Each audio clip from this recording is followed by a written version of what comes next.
Suda51, to say the least, is a very interesting game developer. I know it doesn't take like a fucking brain searching to figure that out, especially if you know his games already, but from an outsider's perspective, looking in, it's very easy to tell that his games have very polarizing reception in general, along with all of Grasshopper's entire catalog. What some people might throw him under the same moniker as like a king of underground gaming, along with Swear65 of Deadly Premonition fame and Itagaki under Ninja Gaiden fame, he can go from making like some of the best fucking games I've ever played in my entire life to, yeah, they're alright, pretty decent, I guess, to just actual, genuine, utter fucking shit games. After playing a large majority of his games over the past couple of years now, mostly playing all the ones that matter, I would say it's very safe to say that Suda51 is a very inconsistent game developer, along with just Grasshopper in general.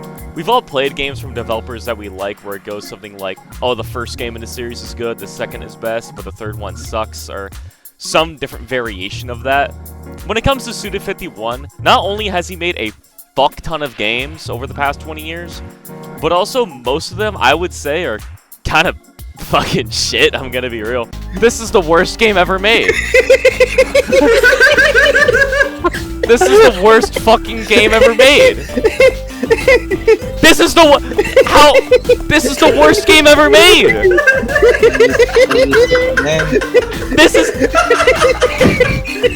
This game fucking sucks. Whether or not if one of his games has a really good story to it or has one really good thing going for it, but it has something pulling it down, like the combat sucks or the game is rushed to shit, or the concept of the game is cool, but when you play the actual game, it's not very good.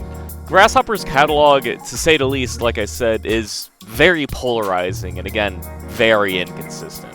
Some of his games just fucking suck. Call me a fucking tourist or some shit. I don't know. I enjoy playing good games like Halo 3 and Black Ops 2.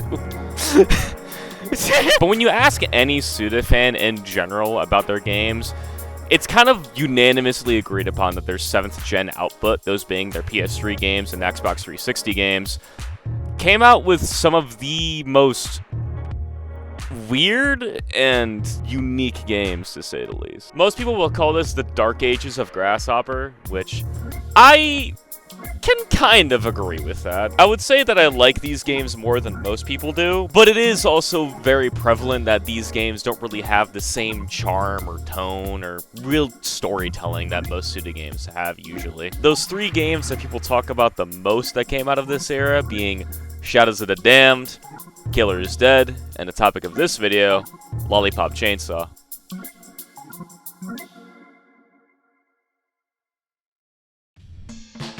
Now, I get to have the privilege of calling myself a pretentious loser by being a Suda fan.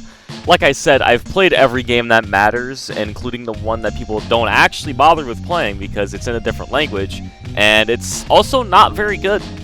But it's Kino to me, and that's what matters. It's gonna sweep the nation one day, just you wait. So playing his games in the order that I did play them in, seeing Suda go from being this unique and creative writer, making some of the most interesting and out there games he can ever play, games with cool styles and unique narratives and stories with really fucking cool meta narratives that'll even keep you guessing and thinking about the game even after you turn it off, to the equivalent of sludge. Is really fucking polarizing. Now, I know that most of the games of Grasshopper's output after No More Heroes 1, Suda really wasn't in the director's seat for all of them, maybe except Shadows of the Damned, which is the one game during that time where he had full creative control. Well, not really, but that's a whole can of worms in and of itself. But I would say he's still pretty much at fault somewhat from most of those games. No More Heroes 2 is a perfect example of that. But in general, he still had one hand, one way or another, in all of their Xbox 360 and PS3 games. Maybe except Killer is Dead, though, where the director for that game was actually Hideaki Shun, whose only other game that he's known for directing is Let It Die and Deathverse, of all things. So what is the deal with Grasshopper's 7th gen output? The simple answer to that really is just them wanting to expand to the West even more so than usual. Killer 7 was Suda's breakout title in the West, and even more so being No More Heroes 1. It was really always Suda's and Grasshopper's plan to just be a bigger developer in the West than they are in Japan. Since if I recall correctly, Suda's games never really reviewed well in Japan, which is kind of sad, really, honestly. Hell, even the first game that Suda wrote, which being Fire Pro Wrestling, people fucking hated that game because of the ending to it. So from their perspective, and mostly Suda's, it does make sense why he would want to branch out to a more Western audience to see if he could get more of an international reach with his games, especially since all of his games are heavily inspired by Western media and music as well. So really, it's kind of a no-brainer.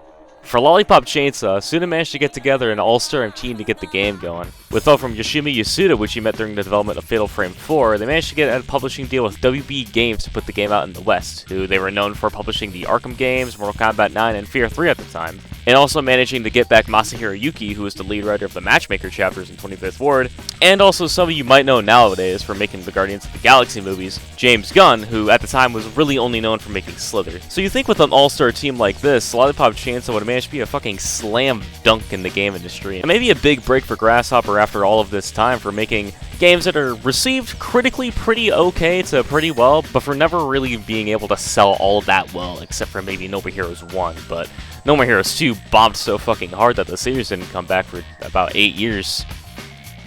But how did Lollipop do? So if this kind of stuff gets your panties in a bunch, this game is not for you. You can't play this game, liberal! You can't play this fucking game, liberal! You don't like swearing? Get the fuck out! Get the fuck out! This gets my badass seal of approval. Fuck!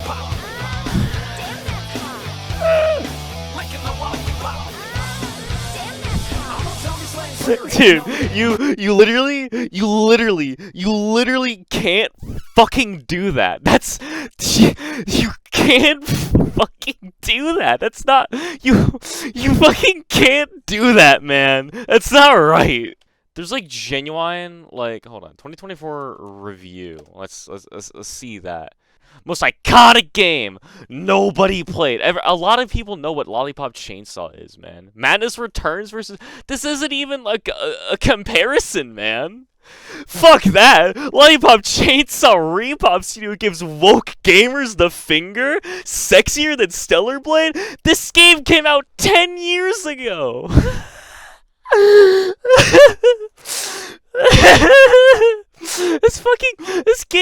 This game came out 10 years ago, man. What do you mean? It's not getting censored because there's nothing to get censored. There's nothing to censor about Lollipop Chainsaw. They won't cuck. You're getting cucked every day of your life, man. Well, when Lollipop Chainsaw finally came out in 2012, the general consensus of the game was, it's alright. It's fine. It would go on to sell about 1 million copies though, which still to this day is Grasshopper's best-selling game. My question today that I want to ask is this deserved? Is this game actually better than we think it is and that I think it is? And was it criticized too harshly on release? Is Lollipop Chainsaw actually the best Suda game? No, fucking no. Hell no, dude. Jesus fucking Christ. Holy shit. No, play any other Suda game, man. Fuck.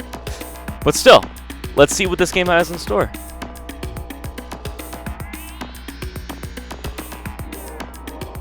Now, I should have mentioned the intro, but I'm only mentioning it for the fact that the audio for it fucked up and played like 2 voice lines at once, and because of that, the entire video was delayed, and it cut the intro out like 4 seconds earlier than it should have. So fat. This is my family. Yum. I just think that's funny. This isn't even like relevant to anything. I just thought that was funny. Now I am going to be playing this game on New Game Plus since you only get 1 save file in this game and you could not fucking pay me to play through this entire game again without upgrades. But to counteract this, I am going to be playing this game on the hardest skill known as Very Hard. Surely, this will not bite me in the ass in the foreseeable future.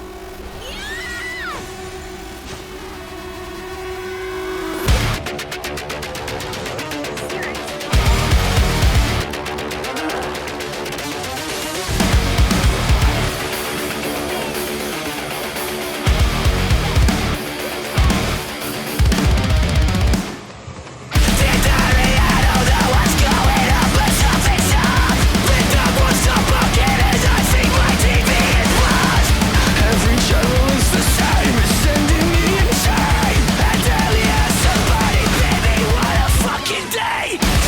So here's where Lollipop Chainsaw starts proper, giving you a real feel for things. Instant action, that's how you know a fucking game is good, yeah! Straight to the fucking gun! But to me, when I actually got to start this game proper, got my hand on the controls and actually did my first combo, I realized, oh, fuck, this is gonna be the whole game, isn't it? It doesn't feel very good, is what I'm trying to say here. Since you are, in fact, using a chainsaw, and you're somebody who is not really meant to be built to use a chainsaw, especially not for combat, all of your moves come out slow and really sluggish, like you're actually genuinely wielding a chainsaw, which makes sense from the developer's standpoint. You don't want to be running around like you're using a fucking katana. You don't want to be running around making your players think you're playing fucking Virgil in Devil May Cry 5 or some shit. That just wouldn't make any fucking sense. But from the point of view of the player, somebody who is sitting down and playing this game with all the free time in the world that I do have. Oh yeah! How many fucking times are you gonna do? And I say, oh wow, this game does not feel very good. That's kind of where the problems start to arise. You only have the one weapon in this game, which is the chainsaw. Well, technically two if you count the pom-poms, but honestly I don't really count the pom-poms since you only really use those for the butt slam move and also just stringing together your actual chainsaw combos to actually do damage, because all the pom-poms really do is just make your enemies groggy, but on the higher difficulties and for some of the harder enemies to kill, it barely does fucking anything to them. So it doesn't really feel like there's any point to using them outside of stringing together the actual combos that'll kill people.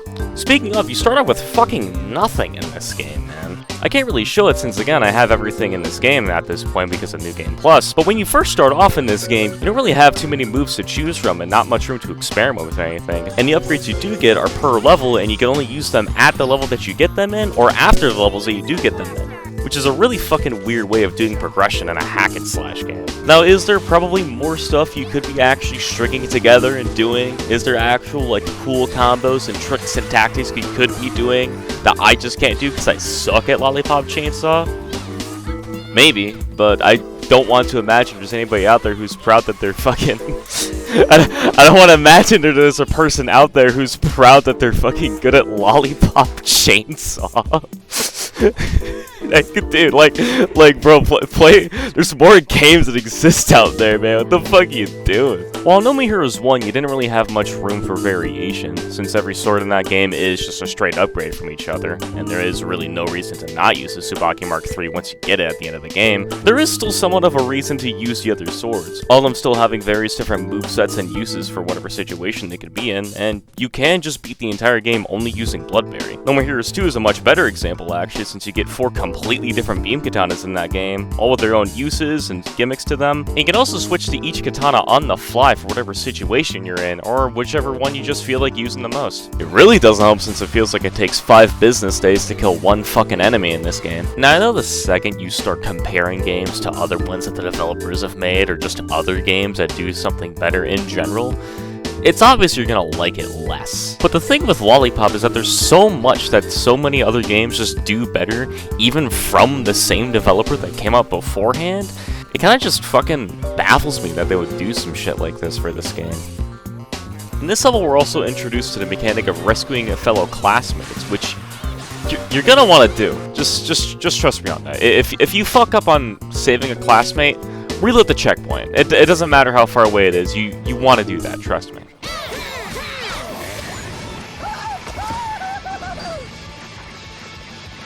My favorite president is Warren G. Harding. What does that even mean? What does that even mean, dude? Is that like literally what does that mean? It's the only chance we have to save you. Juliet? What the fuck? I love you too, baby.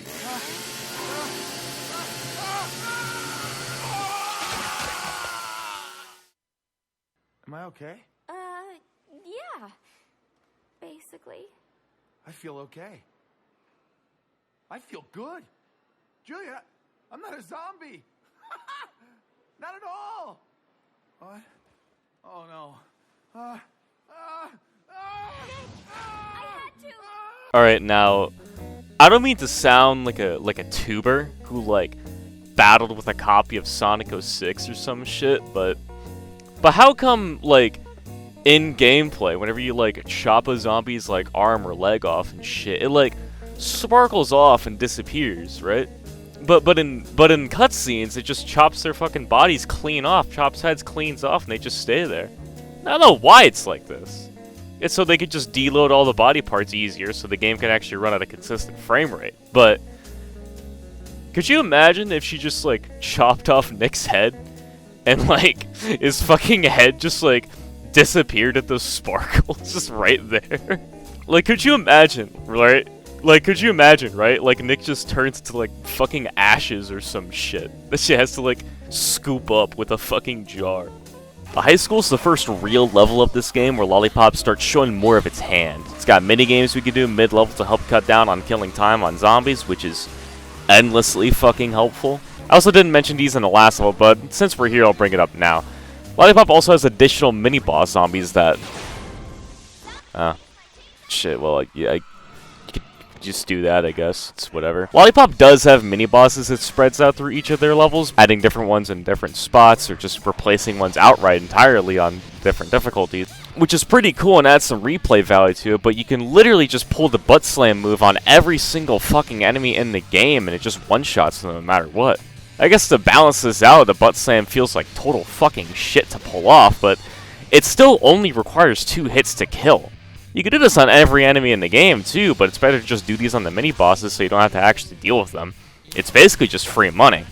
Speaking of, in the last level you're also introduced to the game's shop, which you can buy moves, health upgrades, and damage upgrades, and also outfits, which can be retarded fucking expensive. The outfits make sense to be expensive, sure, because it's just additional content that doesn't really add anything to the game. It's also locked behind a different currency of medals, which you only really get from doing sparkle hunting or from fighting certain bosses. But some of the moves and upgrades can be so fucking much, up to like 500 medals, and the last move you get in the game is about 999. You're not going to be really getting that much in your first run unless you spam Nick Shake all the fucking time, so it just turns into a constant grind where you just run past the shop anyway, since you know you can't buy anything from it. Except Nick tickets and lollipops, I guess, but you get introduced to Nick tickets in this level, which are one-use Nick attack moves, and I'm gonna be real, I don't have any fucking footage of me using them that isn't just Nick Shake. They could probably be like the best moves in the game, but it just kind of shows how fucking worthless they are, really. Doesn't help the fact that the first time you're introduced to the Nick tickets, it's a long-ass fucking hallway with a civilian you're supposed to rescue at the very end, and the only move you get is actually the one that slows you down the most, and it doesn't fucking speed you up. So, if you're playing this game, don't use that Nick ticket. Beeline straight towards that motherfucker.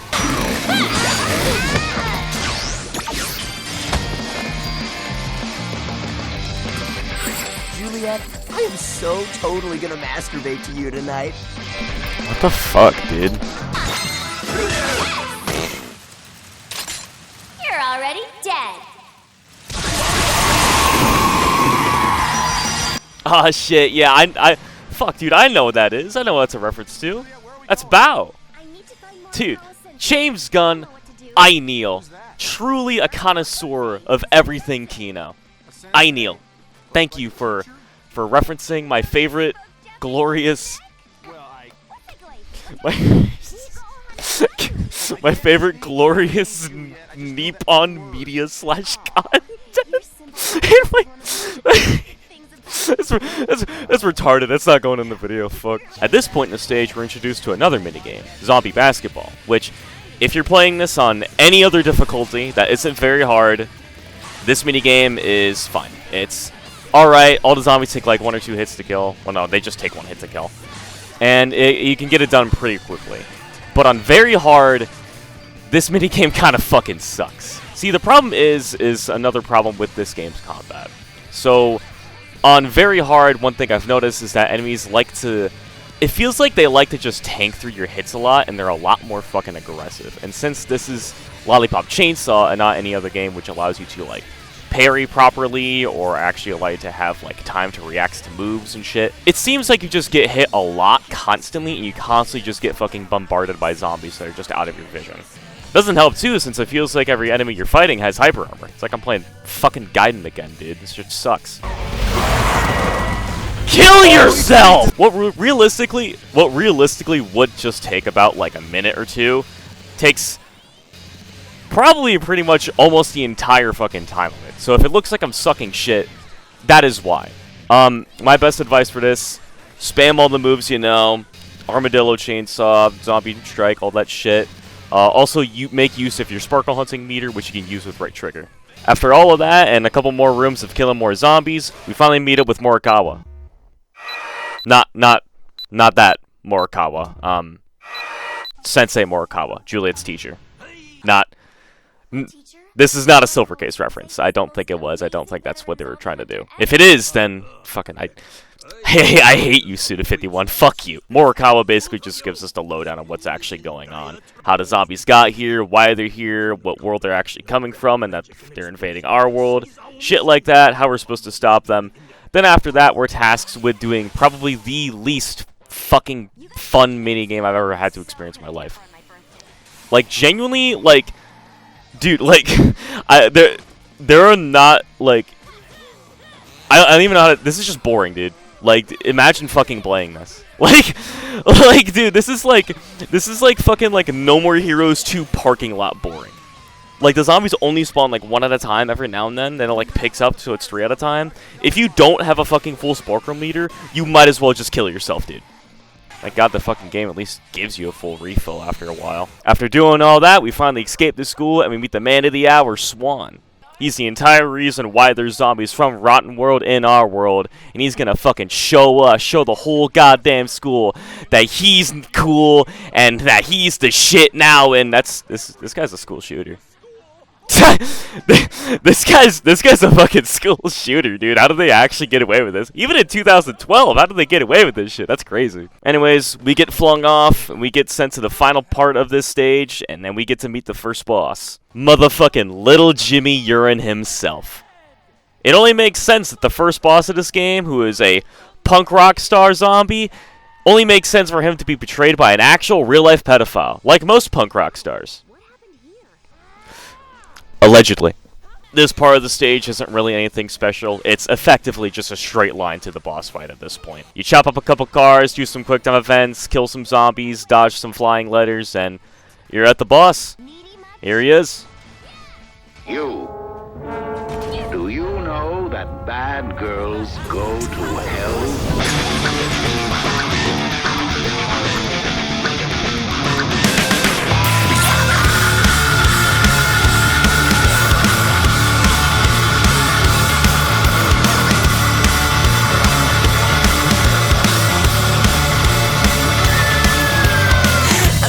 Zed is the first boss of this game, and I'm gonna be real, he's really not that tough. He's a lot harder to deal with on, like, all the higher skills, sure, but so is any other boss in any other game ever. In reality, all Zed takes is just, like, a little bit of patience to get his attacks out, and also just learning his moveset in the first place. The main problem with Zed as a first boss is he just involves a lot of fucking waiting. This entire fight is just you hitting twice or 3 times, and waiting, then dodging, then waiting more, then hitting another 3 times. It's not really a fight that involves a lot of, like, strategies or tactics at all. It's just involving, like, do I remember when I can dodge out of the way or not? He does have this poke move on his first phase that he does after dodging, but again, you can just dodge that really easily. Other than the other move that he has, where he screams into his microphone so loud that he literally materializes the words to use to attack you, which I'm not even gonna fucking hate. That's cool as fuck. I can't even lie.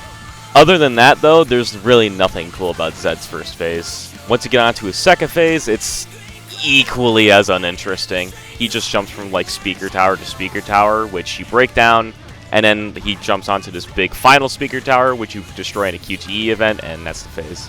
He does throw out these boomerang discs, like, whenever he jumps onto another one, but they're very easy to dodge unless your camera gets stuck, which it probably fucking will. Other than that, though, this phase might as well not exist. His third phase, though, is also nothing special. It's just his first phase again, but he has more moves this time. His dodge is a bit longer. He has more extended combos for that. He has this, like, shockwave move, I think, that he charges up, which I don't even know what the fuck it does. I could not be asked to go fight this boss again. It probably does something. I usually just attacked him before he could actually charge it up and get the move out, but, you know, it's there. It's really weird that the first boss fights in No More Heroes 1 and 2 are way more fun than the one in this game. For as much shit as I do give No More Heroes 2, the first boss of that game is fucking great. I just hope the boss fights coming after this one are better. It's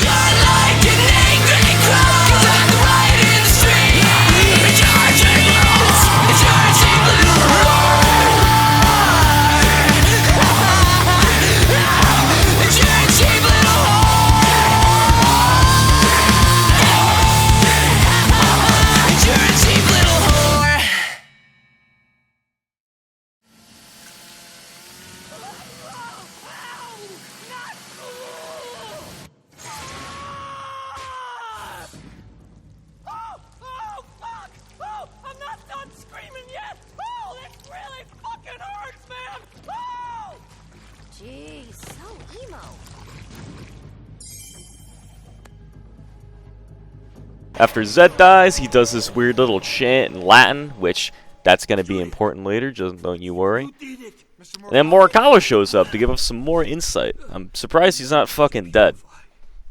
Basically what he tells us is that we have to kill the 5 dark purveyors around town, and once we do that, Rotten World closes up, and basically the day is saved, and we're all good to go home. We already killed Zed, who was the first dark purveyor, so we just got another 4 to go. Well, actually, Morikawa does die, but before he does, he gives us a nice little birthday present. A new chainsaw upgrade that doesn't actually see much use, except only really in the next level. Speaking of...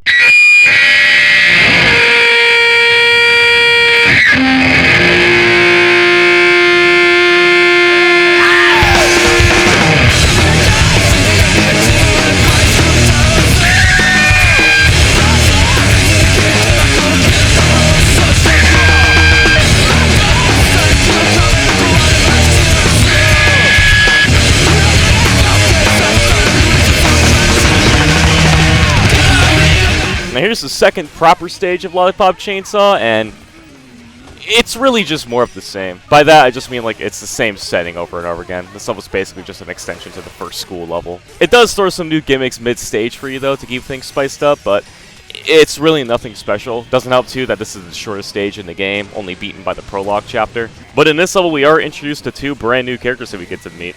The first one being Juliet's sister, Cordelia, who gives us a nice little present that we get to look for. And the second one being the second Dark Purveyor. Fuck, what's his name? Shit. Lollipop Chainsaw. Bosses. Vic, played by Michael Rooker, who you also probably know from Guardians of the Galaxy. Now, you can tell that's that James Gunn money coming in. This motherfucker's 18? What the fuck? He's 18? What? What? Hold on, wait, is Zed 18? Yeah, what the fuck? What this is the first I'm learning this. What the fuck? What? That's fucking weird. Are all of them 18? They're all 18. They're like a fucking billion years older than they actually are. What do you mean? I'm sorry? Are you sure? Fuck, okay. Well, sorry, damn. Alright, cool. I wasn't familiar I wasn't familiar with your game. Please give me the Pop-Tarts!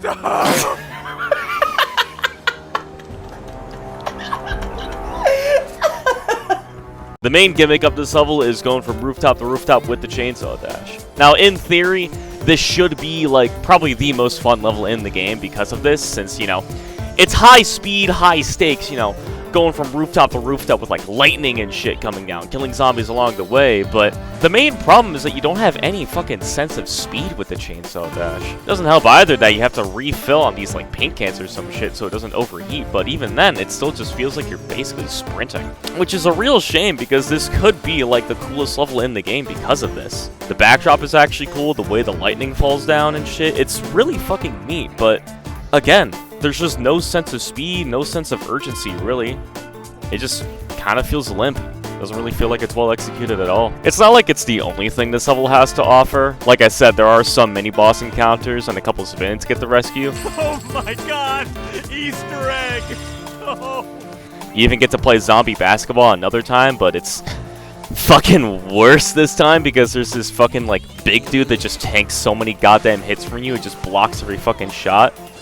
Fuck. You know, fuck zombie basketball. Fuck this piece of shit. But after all of that, we finally catch up to where Cordelia's present finally landed, and we get to play what I would only assume is considered the most infamous part of this game. That being zombie baseball. Nice jump.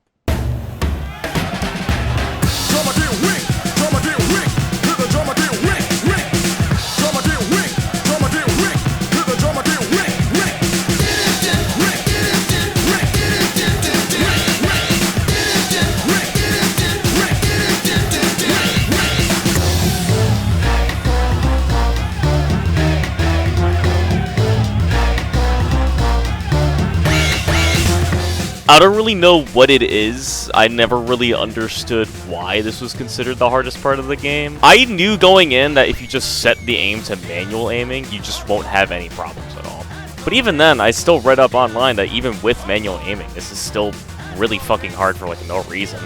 I guess for the ranking modes this might be more difficult, but again, I played this on very hard and I still beat this in my first try. There was a couple close calls near the end, but really, again, this is pretty simple. As long as you just keep Nick covered the entire time and never really let your crosshair off of him, then you're good. You basically just beat the level. It's also not a very long section at all, and it only goes up to like 3 points. I mean, I guess for an introduction to the Chainsaw Blasters, this is really annoying, but I never found trouble with this at all. I guess it is quite literally a skill issue. I am just the God Gamer. I truly am the best person to ever play Lollipop Chainsaw on this planet. Thank you. Thank you, everybody. I'll be here all night. Thank you so much. This game is fucking shit.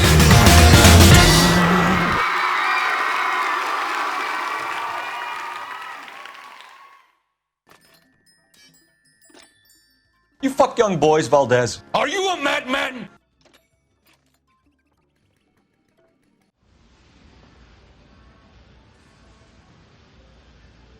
If it isn't the Pirates of the Jerk-Offian.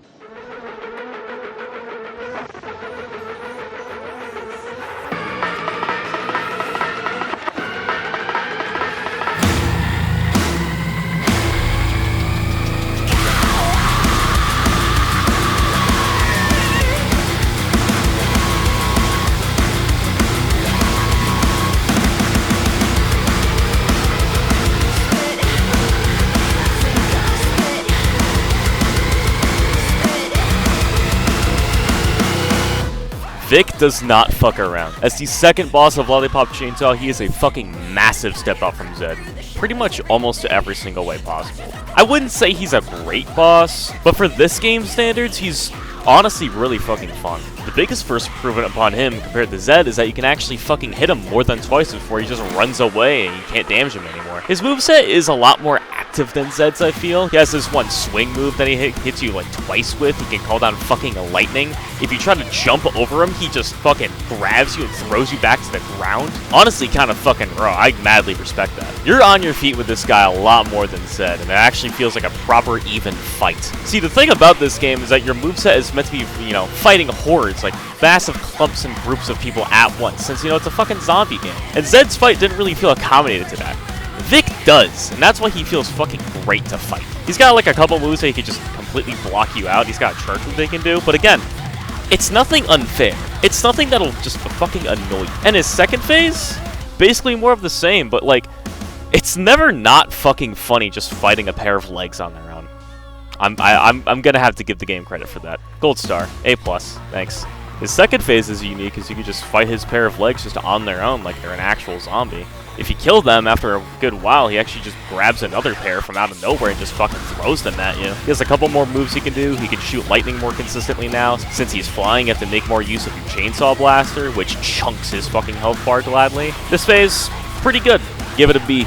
Sadly, can't say the same for the final phase, though. Whenever he's up in the sky, Chainsaw Blaster. Whenever he comes back down to the ground, whole arena becomes a pinball machine, and you just start willing on with the chainsaw combos. Kind of a shame for such a good fight to end in such a shit way like this, but we got another 3 bosses to look forward to.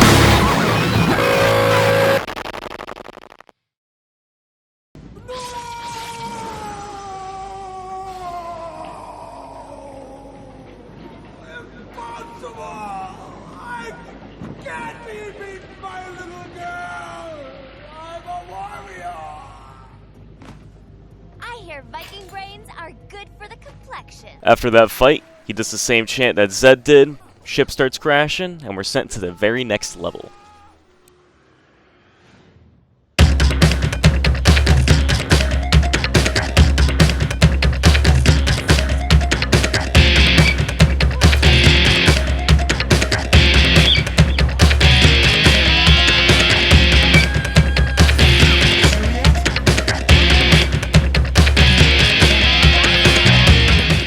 Hey, Juliet, I came to save you. Something's wrong with this bus.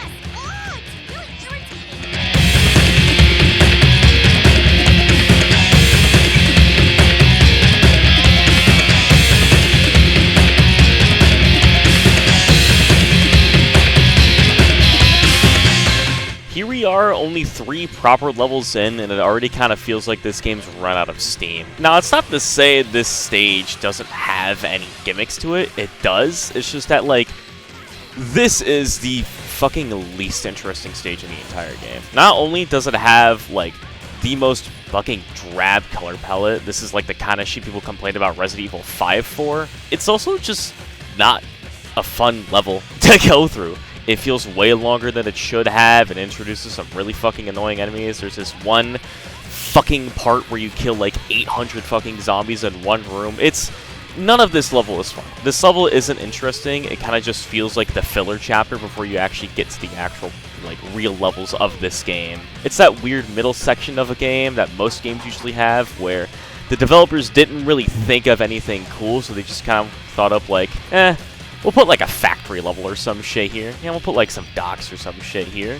Yeah, we'll add in a completely new playable character with 2 levels that look like cut MGS4 multiplayer maps. Fuck it, sure, do anything. Why not? I don't care. Ship it.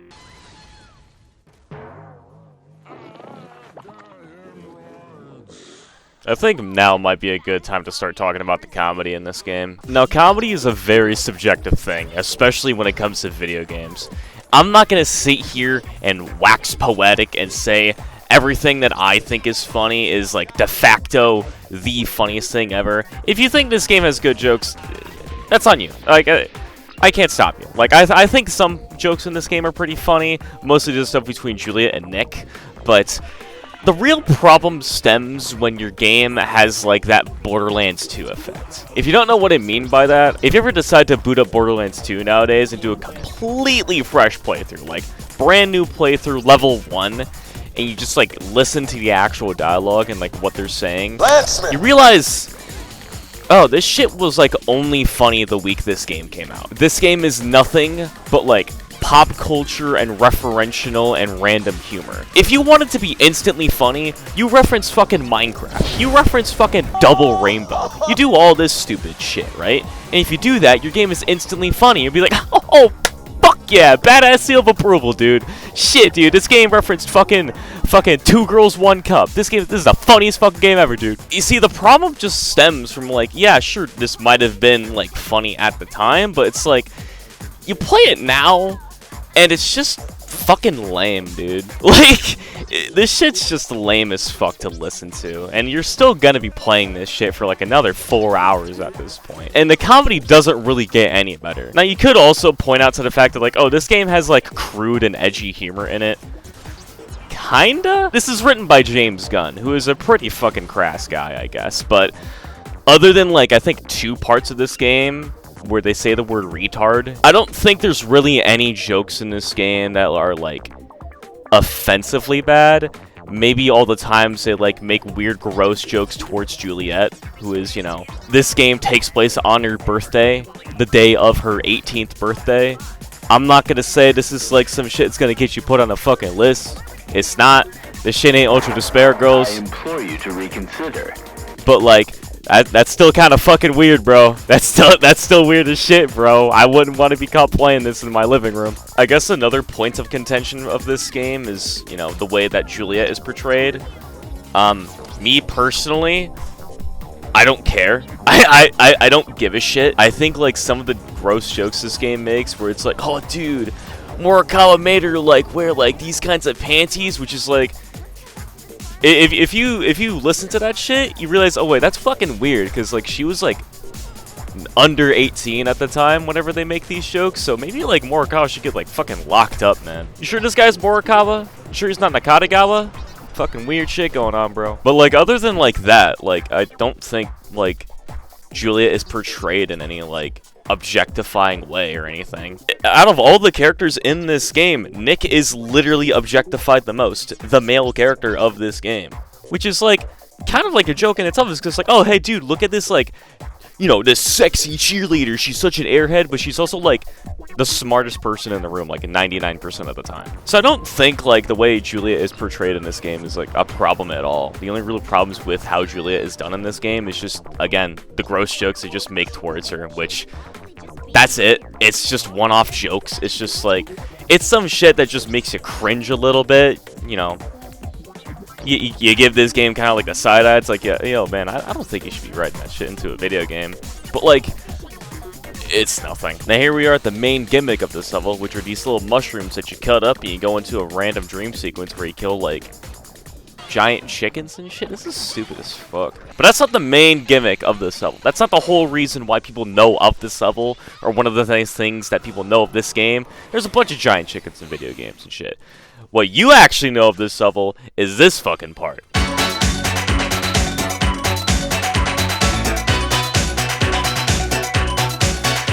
I hate to burst everybody's bubbles. I hate to ruin the fun for everybody. This shit sucks. This shit's boring. You do this like 3 times in this level, and it's funny like none of the fucking times. You just kill like ever progressively like more and more zombies to a really shitty edit of You Spin Me Right Round, and it's nothing. It's such like a nothing fucking minigame that just distracts you from this shit. I mean, I guess it's still tying into the fact that like each level has their own gimmick, but you could still say that a level has a shit gimmick to it. Killing people is fun when they're zombies.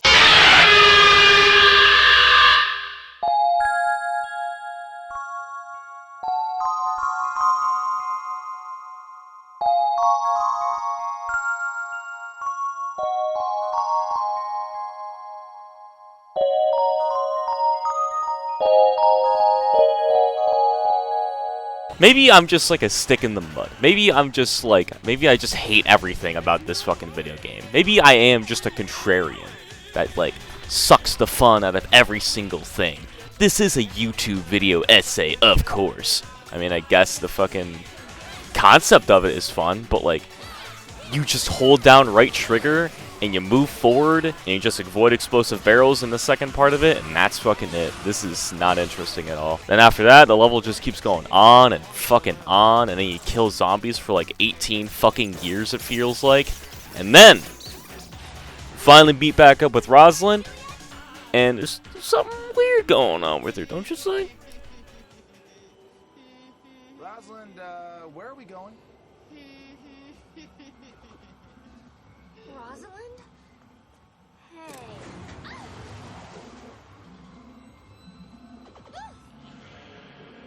You're great.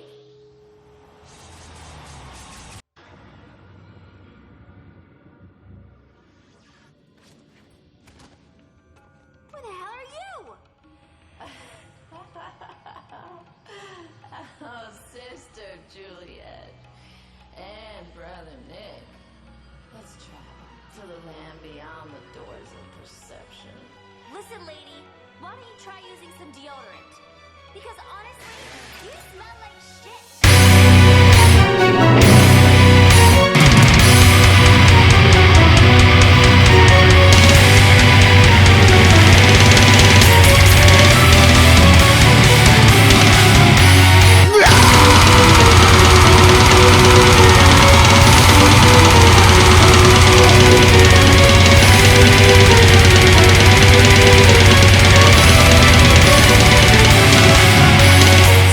Mariska fucking sucks. Just looking back at this footage just pisses me off, dude. Do you want to know the strategy?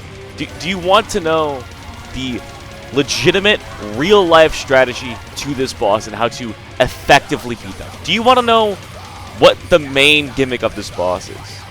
You use the chainsaw blaster and you shoot her a fucking billion times. That's it. There is fucking nothing to this boss, dude. Yeah, let's make a fucking hack and slash game. Let's make like an action game, right? And let's have like one of the bosses, you know, not have you utilize your actual fucking moveset. So if you bought any of the fucking like combo upgrades like beforehand at the shop, fuck you. Because there's nothing for the chainsaw blaster. There's no fucking like damage upgrades, there's no ammo capacity upgrades, there's nothing. All you do with this fucking boss is shoot her. The main gimmick of her is that she copies herself like a billion fucking times. Basically, the more you fight her, the more annoying she becomes, because there's like a fucking like billion of her on screen at a time. She can spawn in those same robot chicken heads to just come down and fuck you. She can spawn in like one of those tractors and just like run you over with them. The thing is, this boss isn't fun. You literally walk around in a fucking circle and you just shoot her to death. That is it. There is no tactics, there's no strategy. I don't understand like the mentality that developers had with hack and slash games most of the time, just back in the day or now. Like, why would you make a boss fight where all you do is you just shoot them? You don't utilize the moveset. You're not taking advantage of the gameplay of the game you're making. You're just having the player just sit around and jerk off. That's fucking it. I don't want to fucking, like, stand around shooting at this person with my thumb up my ass. I want to be fucking doing combos. I want to be doing crazy cool shit, dude. Not this. The fuck is this? Get out of here. This boss fight, in reality, isn't hard. It's just, like, it just takes so fucking long to do, it feels. I think on higher difficulty she multiplies more. I'm probably wrong about that. It just feels like she did since, again, this boss fight takes so fucking long. I have nothing else to say about this boss. Mariska just fucking sucks. She's stinky as fuck. I don't like her. This whole level sucks. Let's get the fuck out of here.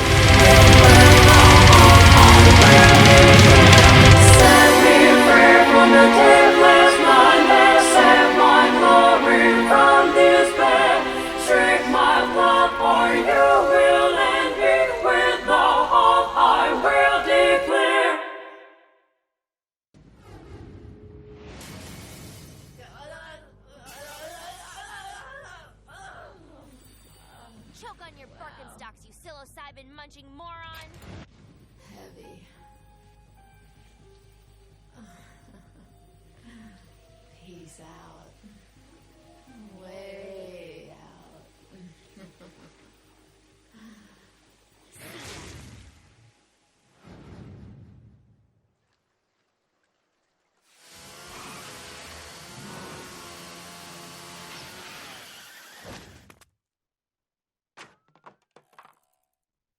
She does the same little chant the other two Dark Purveyors did. But after that happens, we get a call from another Dark Purveyor saying that he kidnapped Rosalind, and if we ever want to see her again, we gotta meet him at the Fulci Fun Center for a fight. But we're not alone in this one. Juliet's dad shows up, he's gonna help us infiltrate that shit and get Rosalind back. You know what, fuck yeah. Let's see how this shit goes.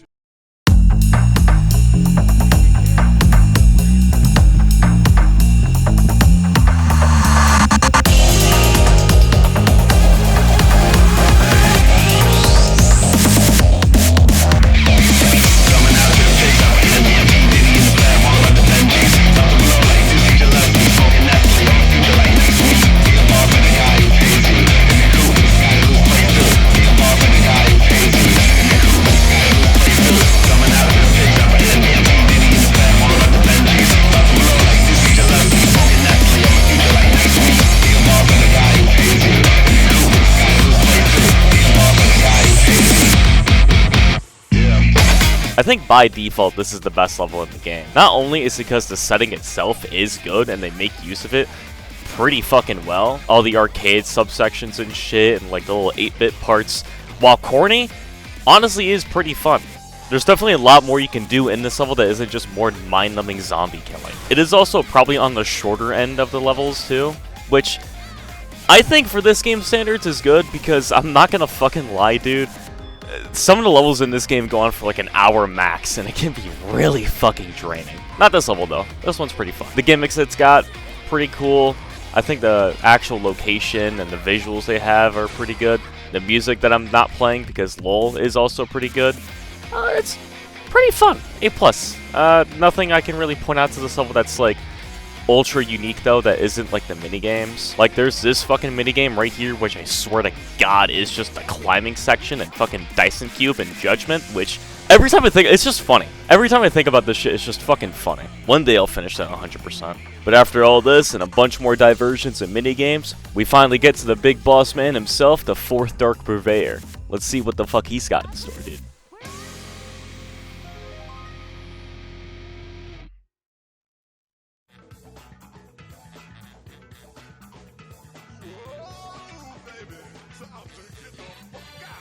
You're the one from the phone. Give me back my sister. What's the matter, baby?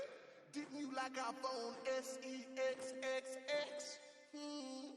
That's a pity. Let me think. Dude, give us Rosalind now.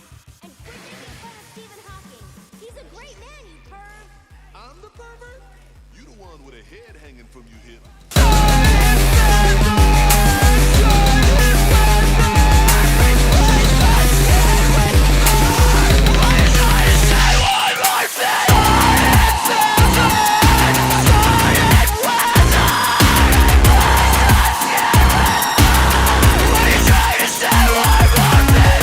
Josie's boss fight, sadly, fucking sucks. All this fight consists of is you waiting for him to come down so you can hit him with chainsaw combos, and whenever he's back in the air, you just shoot him with the fucking chainsaw blaster. Same fucking song and dance as the last two bosses, man. There is like a part where he brings up these staircases that you have to like climb up while he's throwing bombs at you so you can actually hit him while he's in the air, and that's when you can actually do more chainsaw combos on him. But like, this is all the fucking fight is. What if I told you this fight only had 2 phases, and the second one is worse? The second phase of this fight is quite literally destroying generators. You just run around this arena with a pretty generous enough time limit to destroy all the generators. You get shocked every now and then. You do that, and the fight's over. I cannot find anything that I like about this fight, other than, like, he is just one massive fucking Parliament reference, and some of his lines mixed up together, so it just sounded like a YouTube poop. Are you retarded? I'm feeling retarded. It's good. Are you retarded? I can't find anything about this fight that's like good. I'm struggling. I am genuinely struggling to find something that's like cool about this fight other than the arena and like the whole aesthetic of it, I guess. Kinda sad that this level has to end like this, but it's whatever. Got another level to go.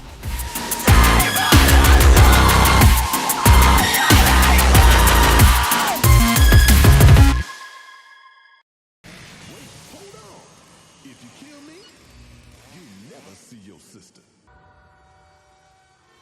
Hey, baby. For me.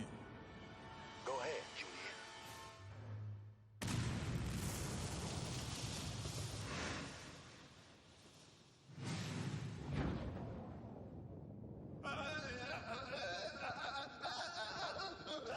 Looks like you're out of coins, weird voice guy.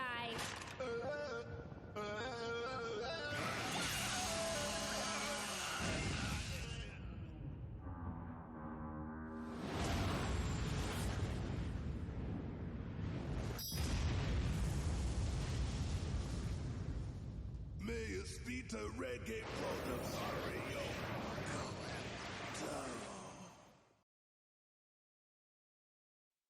Ow!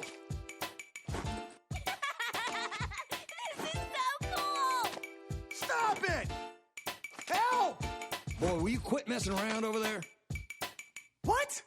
Me? Check it out! I gave it a makeover! I am not an it. I guess here at this part we can consider this like the low points of the story. By that there's like infighting in between like the two main characters here, that being Nick and Juliet. Nick just being pissed off that he's being treated like a literal fucking object by everybody and that he's not even an actual person anymore. And now all Nick says throughout this entire level is just how much he wants to fucking kill himself, basically. Oh shit, yeah, I didn't talk about the story to this game actually in detail. This game has one. I've been actively avoiding talking about like what the actual plots and story to this game is like in detail because this game doesn't really have one. Like sure, it's there. There is an actual structure and real story to this game, but all the cliff notes that I've given you guys throughout this entire video, that is basically just the entire story to this game. It's very fucking simple. The only thing I'm not really going into in this game when I'm talking about the story is just all the jokes in between. This game's story really only exists just to move the plot forward so you can see more jokes and see more of the levels. Which, that's not a bad thing at all. It's fine. It's very clear the story to this game wasn't the main focus to it. It was really just like, let's make a wacky fucking crazy cool game about being a cheerleader killing zombies with a chainsaw. Which, that's fine. Like, that's all this game does. This game knows it's stupid, this game knows what it's trying to do, and that's fine. But it's not really a shock when I say I feel this game doesn't have an actual story to it or anything interesting that happens in it, because it really fucking doesn't have one. I don't think that's a problem, like I said, but it is, in fact, a thing that is there and that you can completely fucking avoid and miss basically nothing about. All this game is boiled down to now by this point is just fucking people uploading, like, Lollipop Chainsaw funniest jokes compilation on YouTube and shit. But yeah, no, there's nothing to really talk about this story, especially now that we're at the fucking final level, basically. Now that we are at the final level, though, this is the part of the game where it actually starts throwing more difficult encounters at you. So now there's actual fucking shit to talk about in this stage. This stage is basically just the game throwing everything it can at you just to, like, stop you in your tracks. On very hard, this stage is really fucking annoying. There's a good amount of mini-boss encounters and a couple civilians you have to rescue. The civilians you have to rescue can be really fucking annoying to do since they have these dynamite zombies they can just like run into and blow up the fucking civilian and kill them in one hit. And again, if that happens to you, restart the checkpoint. Trust me on that shit, you're gonna want to fucking do it. There's also this like one section where it throws down like 2 cop zombies at you, which you can probably fucking get to them, but it's so fucking annoying because you just get stun locked and ass fucked the entire fucking time for like 30 years. I just hid it behind a pillar and shot them with the chainsaw blaster because I don't want to fucking deal with this shit. This is like fucking... I'm sorry, I don't want to be trying to get like the fucking glitch on release in Hotline Miami 2 here. I don't want to deal with this shit. I just want to play the fucking game. I want to be done with this shit, dude. There's this part where you actually get to the unfinished cathedral. Rosalind's here to help out for once. All she does is just knock this fucking wrecking ball into you, like 80% of the time, and you have to defend her from zombies. I don't think Rosalind actually does anything in this game other than, like, break shit and give Nick makeovers over and over again. This fucking part right here, though, this fucking part where you have to drop these 4 pillars down to stop all the zombies from breaking in, all of them being dynamite zombies, this is Hitler. This is fucking, like... This shit is, like, developed by Adolf Hitler himself and published by the Third Reich Publishing Company, man. This part sucks. And this part where you have to rescue the civilian here, too, also fucking sucks. Why'd you do this? Why would you... Fuck you. I hate you. I hate you. I despise you. Fuck you, Suda51. I'll never buy another one of your piece of shit games ever fucking again. Fuck this fucking level, dude. But after all of that, and one final horde encounter we gotta clean up, we have a nice little pep talk with Juliet's dad. He opens up the floor for us to jump down into the cathedral. And finally, we have reached the final boss. This is incredible. Juliet, you actually made it. Fantastic. You! How could you do this? To our school! To the people we loved! What? Juliet!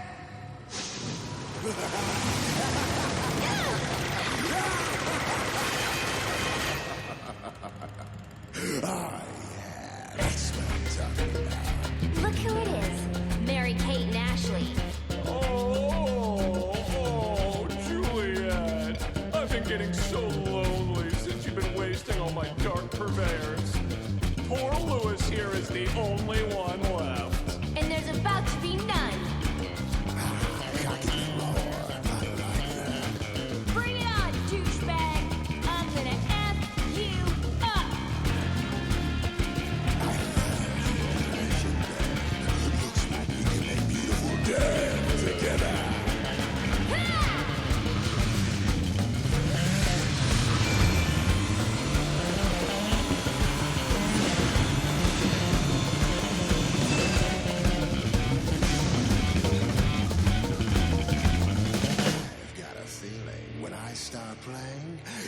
Just gonna...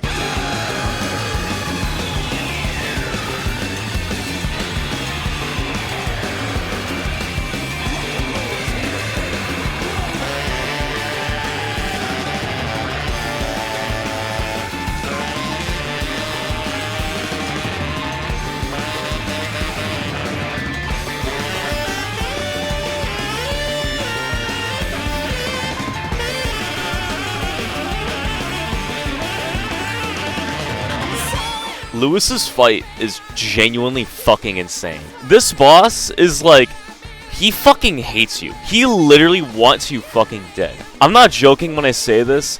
This boss feels like it has like a fucking billion faces to it. All of them not very different.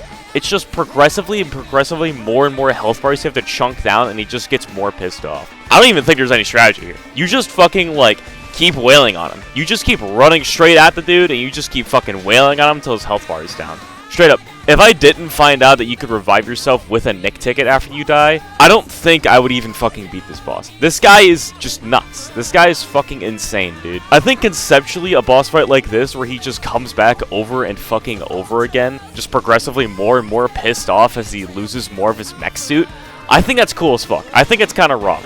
Also, the entire, like, design of his fucking, like, elephant motorcycle, that shit's kind of Kino. I can't even fucking lie.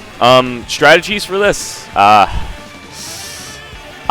guess just, like, keep a lock on him. Just wait until he does his move that gets him in a standstill, then just start fucking wailing on him again. If you do, in fact, still have Chainsaw Blaster ammo, that is endlessly fucking helpful towards him. But,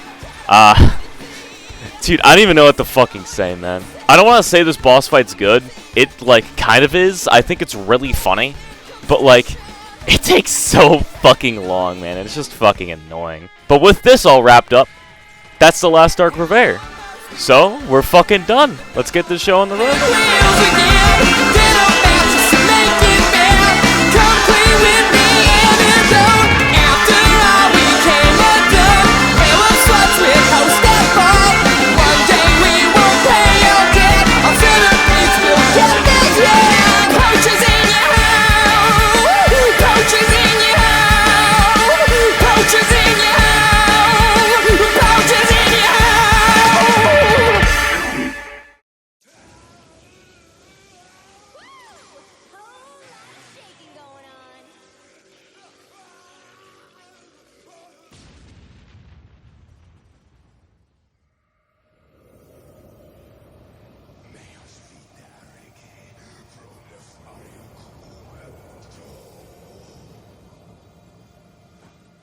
Your turn, you whiny MySpace-haired jerk!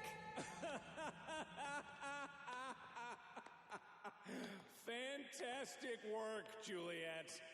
You've done everything just as I hoped you would. Start to finish. Thanks for your cooperation. In a big twist, it turns out, us killing all 5 Dark Purveyors around town is what Swan actually needed for his ritual to be set up and finished. Why did he need this? So he could fucking rule all of Rotten World, bring all of it to the real world, and fucking kill everybody who wronged him. Why did he need this? Why did he want to do this? What is his motivation? I never get pussy. I've never got any pussy. I'm too nice. I'm always so nice to the girls, and they just end up dating these guys, and they're terrible to them.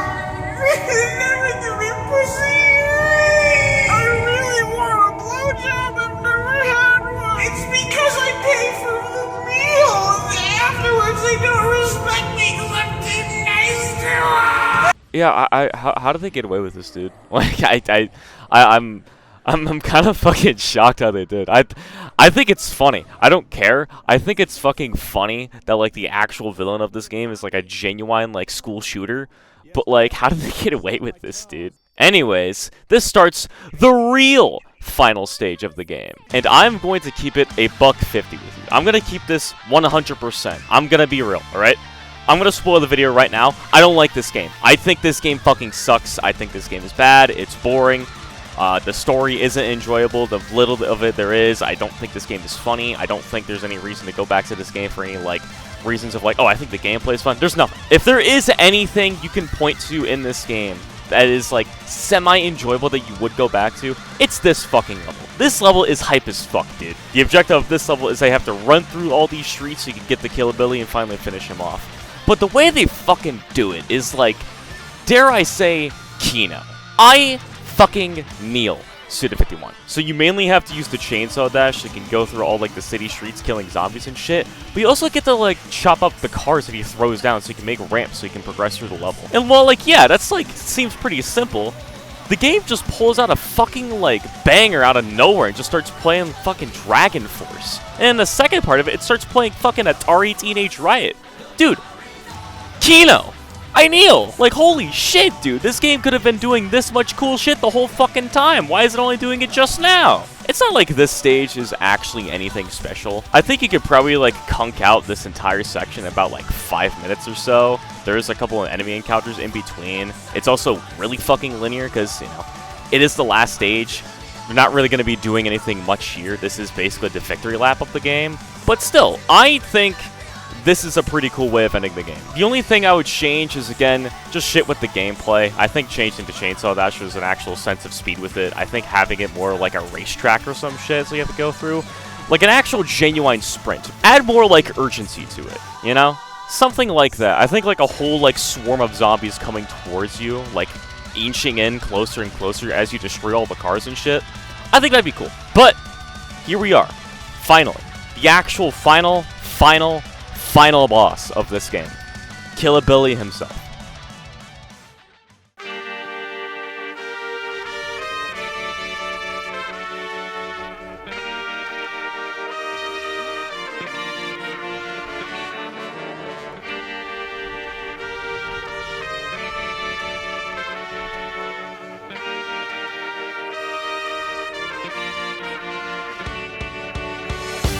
Something staring me down, and I can't help but feel it's coming from you. She's a gunshot bride, the triggered cries. I just wonder what we've gotten ourselves into. In a trail of fire, I know we will be free again.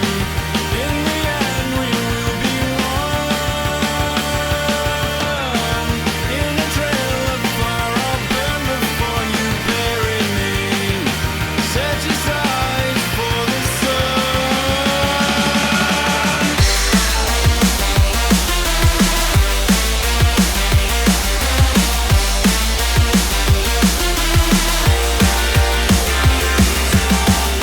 I want you to sit down and try to imagine every hack and slash game, every action game, just any video game in general that you've played, right? Think of all of those games and try to think, what was the shittiest boss? What is the least enjoyable boss I've ever fought in a hack and slash game?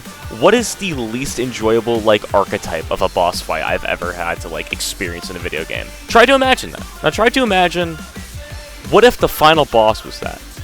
If your answer was, my least favorite boss in a video game was hitting at a giant piece of fucking lard at the side of a building for 85 minutes while he just shoots down goons, that's it. That's what this boss fight is. This boss fight isn't fun. This is one of those boss fights where it's like a giant fucking guy at the side of a building that you hit for like 85 minutes, and then he moves away, then sends out goons and shit, sends out attacks, and then you have to wait until you can actually hit him again. Nothing about this is enjoyable. He has two phases. First phase is that dog shit fucking phase where you like move his hand with your chainsaw and shoot his eyes. That sucks. Second phase is the rest of the fight. He takes so long to kill. He sends out like a million fucking different kind of goons in like Simpsons cars and shit. He throws ambulances and police cars at you that blow up. None of this is fun. I don't think there's any person on the planet that would tell you, yeah, Killabilly's fight was Kino. Killabilly's fight was fucking awesome at the end of Lollipop Chainsaw. No, nobody says that. Nobody who's ever played this game said that. Nobody like that exists. You don't exist. There is nobody who likes this boss. I can fucking guarantee that. This is just such like an unimaginably shit way to end a fucking boss fight, dude. Also, by the way, if you die, all the way back to the first phase. All the fucking way back, dude. Because fuck you. If you fail QTE, fuck you. Suck my dick. Just get this motherfucker out of the way already, man. I'm tired of looking at him.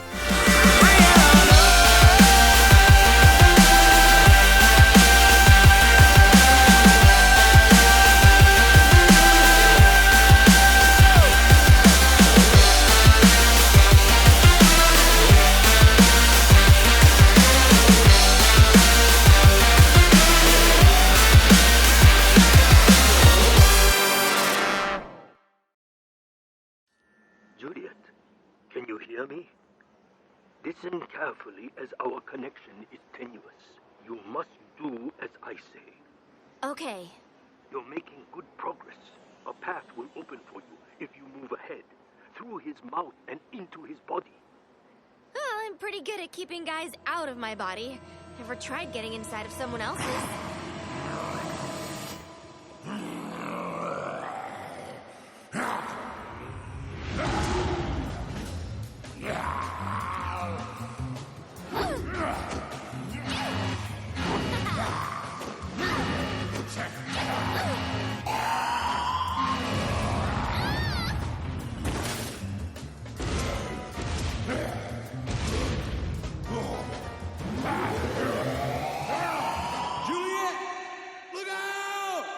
Commander, you don't have the firepower.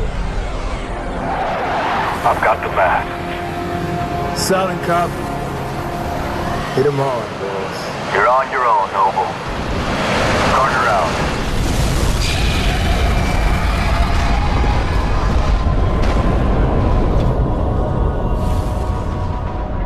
With the very noble sacrifice of Juliet's dad, we are given only one left thing to do, and that is to destroy Killabilly. We jump up inside Killabilly and do this last little QTE section that looks kind of like the fucking Alaskan bullworm level from Creature of the Krusty Krab. I think I'm the only person on the planet who actually gets that joke. And we're only a couple steps away of finally destroying Killabilly. And the only way of doing that is to detonate what's called a Nick bomb. Doing this will completely destroy Killabilly and close off any remnants of the rotten world, basically saving the day. But it's also going to kill Nick as well. Nick and Juliet share one last, final moment. This is the first time in the entire game where Nick has felt more worth for himself. That he can have a true heart-to-heart with Juliet. Nick, no! He said you'll die! Juliet, it's okay. I feel strong for the first time in my life. I feel lucky to have been on this journey with you and your family. I feel like a zombie. I don't want to be without you. I know, baby. Sometimes there are more important things than what we want in life.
Nick doesn't actually die, though. He gets sent to this, like, afterlife. Morikawa tells him that he did something so selfless and so heroic that he's allowed to come back to Earth with a brand new body. The catch is, it's Morikawa's body? So wait, like, so if they fuck, that's gonna be Morikawa. Those are gonna be Morikawa's. It's not Nick's kids. There's a Morikawa's. That's fucking.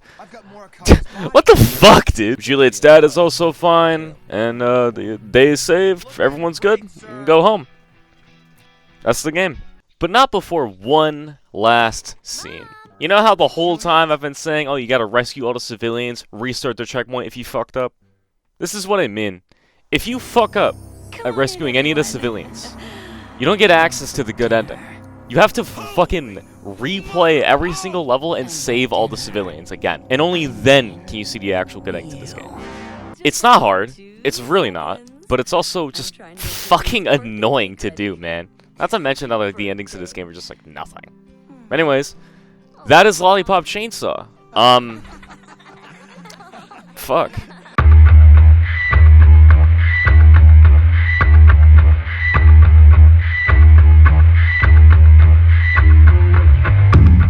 To fully wrap up my thoughts on Lollipop Chainsaw, like I said earlier, I don't really like this game. I can see the appeal. I can definitely see why people like it. I can definitely see why some people will consider this their favorite Suda game or just one of their favorite games in general, but I don't see it. I wouldn't really call myself like a long-time Suda fan. I've only just recently finished the Silver Case trilogy and Shadows of the Damned and all of his other games just only a couple months ago. But what was weird to me, like I said in the intro, is going from some of his most unique games ever, some of his best games you could ever fucking play, to Killer 7, to No More Heroes, 25th Ward, all of that shit, to Games where he's just been, like, held back so much. Games where he's had ideas that have just been fucking squandered into pieces. Games that can never really be fully realized because of publisher meddling, or just not having the time or the budget or, like, the scope to actually pull it off. There's been so many times and so many instances where this has happened, where Suda had to have a game cut down a shit ton, rather just because it's way too fucking long, or just publisher meddling in general. But this is the one game I think that, for one, I don't think he had too much involvement in, and two, the game that had, like, the most marketing behind it. Everybody fucking knew about Lollipop Chainsaw. This game was, like, the talk of the town back in 2012. But why would I bother making this long of a fucking video just to complain about it and just say how shit it is? Two reasons. One, I'm very fucking petty. See, all the videos that I've seen on Lollipop Chainsaw don't really, like, dive into, like, the complexities or the depths of this game. It's most people just saying, like, oh, I think this game's pretty good, and that's it. Which, there's no problem with that. If you don't really have too much to say about a game, and you don't really have too much to say about a game, that's fine. You're just, like, putting out a video, it's just like, hey, here's this cool little game I found. It's like, that's fine. It's whatever. Who fucking cares? But from the point of view of somebody who's familiar with Suda51, somebody who is familiar with Grasshopper Manufacturers games, other than the GhenryPerez video, I don't feel like there's any video that really does this game, like, any justice on, like, a gameplay standpoint. That's kind of what the whole point of this video was just meant to be. I never understood the appeal of Lollipop, and I still don't. I still don't. I don't think this game really has too much going for it. It doesn't have any, like, deeper meanings or complex themes to it. It is just a popcorn game. This game might as well just be fucking like Onichambara at this point.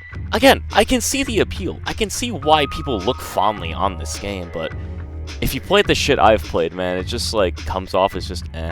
The other reason, RePop is coming out, and I want to use this video as like a time capsule in a way, just to see like, here's how this game played. How is RePop gonna play? Now the real question is, am I actually going to play RePop?